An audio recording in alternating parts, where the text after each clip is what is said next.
well, actually, I've written on this for several news media agencies. CNN, Larry King Live has a blog which they asked me to write. Huffington Post and Newsmax.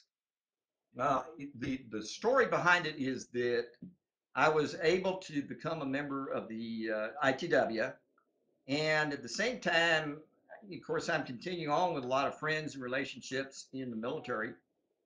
And I was at the New York Thriller Fest and talking to the great creative fiction and writer David Morrell, who created this character called John Rambo, and said, "Would you have any interest in meeting the troops?"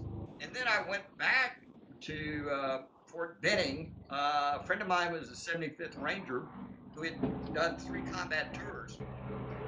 James is sort of like one of my heroes, so to speak. Hmm. And I asked James, I said, from the other side, would you have any interest in meeting the guy that created Rambo? And he said yes. So then I carried that back to the ITW and asked ITW management would they be interested in supporting a tour like this. And then I went to the USO and said, what would you think about if we had these authors that would make a trip? And the USO thought it was a winner too, and it turned out to be a great winner. In 2010, we did the first tour. James Rollins, Doug Preston, David Morrell, Steve Barry, and myself, and they don't hold back. What's interesting about the USO is that we went into Kuwait and we went into Iraq, and we covered Iraq from south to the north, and it was still uh, a hazardous area.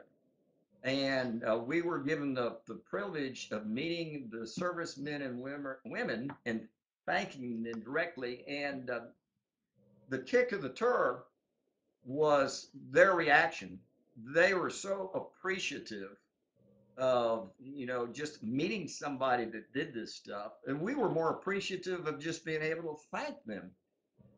In 2011, a friend of mine, Andy Peterson, took a second tour out that went to Afghanistan, and in 2012 I was invited back, and we did another tour and went into the countries around the Persian Gulf